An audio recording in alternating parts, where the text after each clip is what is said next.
शिवं शिवं। नमस्कार।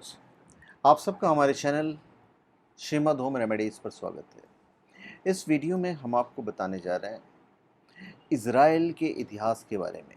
नो डाउट एक वीडियो में तो बनाया नहीं जा सकता है, इसके मैं अलग अलग पार्ट बनाऊंगा और पूरा डिटेल में आप समझेंगे इज़राइल का इतिहास के बारे में। और ये जो मैं बताने चाह रहा हूँ ये अपनी स्टडी है, जो मैंने काफ़ी स्टडी करके बनाया है। तो चलिए हम शुरुआत करते हैं। देखिए, इज़राइल संसार के यहूदी धर्मावलंबियों के प्राचीन राष्ट्र का नया रूप है। दुनिया के सबसे ताकतवर देशों में से एक है इज़राइल। विश्व भर में यहूदी धर्म को मानने वाला एकमात्र देश इज़राइल। आज जो आप गाज़ा पट्टी का नाम सुन रहे हैं, गाज़ा पट्टी एक छोटे सा फिलिस्तीनी क्षेत्र है। यह मिस्र और इज़राइल के मध्य भूमध्य सागरीय तट पर स्थित है। खैर, गाज़ा पट्टी पे मैं बाद में आऊँगा। सन 1948 के पहले इज़राइल नाम का कोई भी देश इस धरती पर मौजूद नहीं था, लेकिन एक दिन विश्व के भूगोल पर इस देश का नक्शा अस्तित्व में आया और देखते ही देखते इस सैन्य ताकत और तकनीक के मामले में दुनिया भर में अव्वल बन गया। इज़राइल का यह नया राष्ट्र 14 मई सन 1948 को अस्तित्व में आया। इज़राइल राष्ट्र प्राचीन फिलिस्तीन अथवा पैलेस्टाइन का एक बृहत भाग है। इसमें हमें अब पुराने धर्म ग्रंथ में भी जाना पड़ेगा, जो यहूदियों के धर्म ग्रंथ हैं। यहूदियों के धर्म ग्रंथ पुराना अहदनामा के अनुसार यहूदी जाति का निकास पैगंबर हज़रत अब्राहम, इस्लाम में इब्राहिम, ईसाईयत में इब्राहिम से शुरू होता है। अब्राहम का समय ईसा से लगभग 2000 वर्ष पूर्व है। अब्राहम के एक बेटे का नाम इसहाक और पोते का याकूब था। ईसाईयत में जैकब।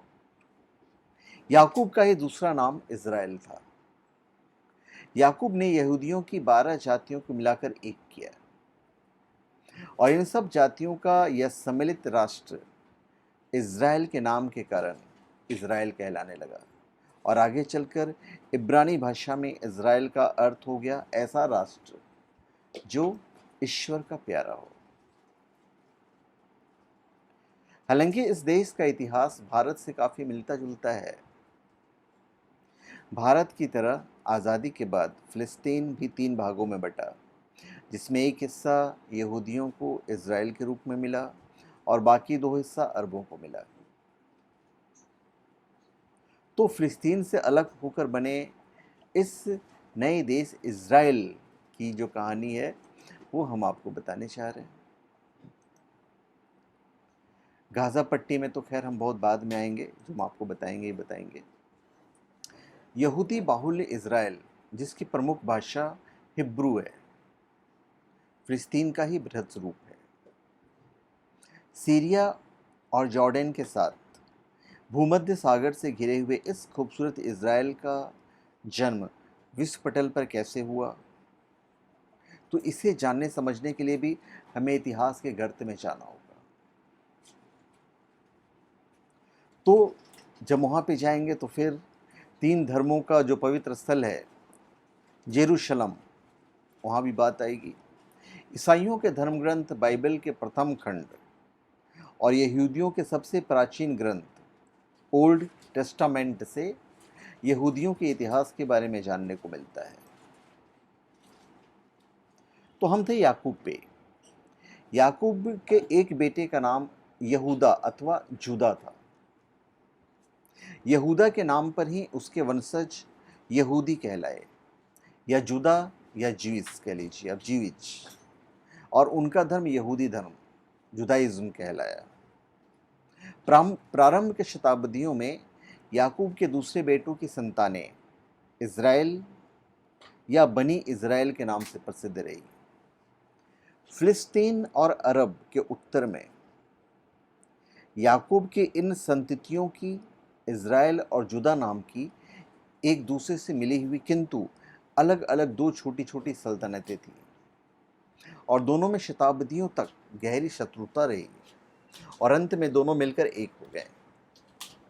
तो इस सम्मेलन के परिणाम स्वरूप देश का नाम इज़राइल पड़ा और जाति यहूदी। यहूदियों के प्रारंभिक इतिहास का पता अधिकतर उनके धर्म ग्रंथों से मिलता है, जिनमें मुख्य बाइबल का पूर्वार्ध है, जिसे पुराना अहदनामा ओल्ड टेस्टामेंट कहते हैं। पुराने अहदनामे में 3 ग्रंथ शामिल हैं। सबसे प्रारंभ में तौरेत मतलब इब्रानी थोरा। तौरेत का शाब्दिक अर्थ वही है जो धर्म शब्द का है, अर्थात धारण करने या बांधने वाला। दूसरा ग्रंथ यहूदी पैगंबरों का जीवन चरित्र है और तीसरा पवित्र लेख। तो इन तीनों ग्रंथों का संग्रह पुराना अहदनामा। पुराने अहदनामे में 39 खंड या पुस्तकें हैं और इसका रचना ईसा पूर्व 444 से लेकर ईसा पूर्व 100 के बीच है।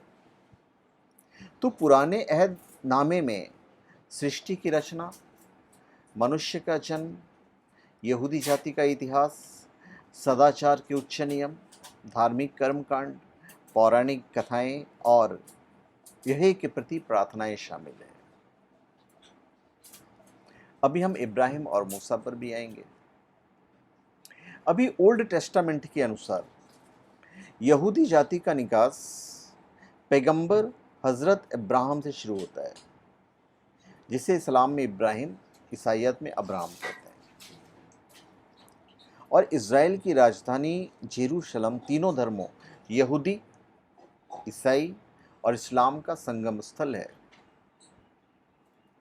यहूदियों के माने तो ये उनकी मातृभूमि है, ईसाइयों की माने तो ईसा की कर्मभूमि है, यहीं पर ईसा को शूली पर चढ़ाया गया था।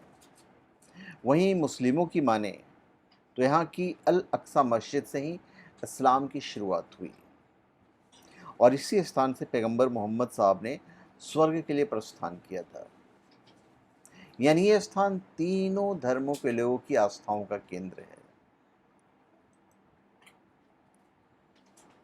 अब ईसाई धर्म, इस्लाम और यहूदी धर्म को संयुक्त रूप से इब्राहिमी धर्म भी कहते हैं, क्योंकि अब्राहम तीनों धर्मों के मूल में हैं। यहूदी जाति के आदि संस्थापक अब्राहम को अपने स्वतंत्र विचारों के कारण दर दर की खाक छाननी पड़ी थी। अपने जन्म स्थान ऊर, मतलब सुमेर का प्राचीन नगर था, अपने जन्म स्थान ऊर से सैकड़ों मील दूर निर्वासन में ही उनकी मृत्यु हुई।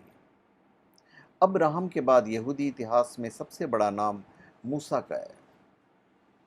मूसा ही यहूदी जाति के मुख्य व्यवस्थाकार या स्मृतिकार माने जाते हैं। अब मूसा के उपदेशों में 2 बातें मुख्य हैं। एक, अन्य देवी देवताओं की पूजा को छोड़कर एक निराकार ईश्वर की उपासना, और दूसरी, सदाचार के 10 नियमों का पालन। मूसा ने अनेकों कष्ट सहकर ईश्वर के आज्ञा अनुसार जगह जगह बटी हुई अत्याचार पीड़ित यहूदी जाति को मिलाकर एक किया और उन्हें फिलिस्तीन में लाकर बसाया। और यह समय ईसा से प्रायः 1500 वर्ष पूर्व का था। मूसा के समय से ही यहूदी जाति के बिखरे हुए समूह अस्थायी तौर पर फिलिस्तीन में आकर बसे और उसे अपना देश समझने लगे और बाद में अपने इस नए देश का उन्होंने इज़राइल की संज्ञा दे दी थी। तो धन्यवाद, आप सबका हमारे चैनल पर स्वागत है। आप हमारे चैनल पर सब्सक्राइब करें और अपने कमेंट दीजिए। धन्यवाद।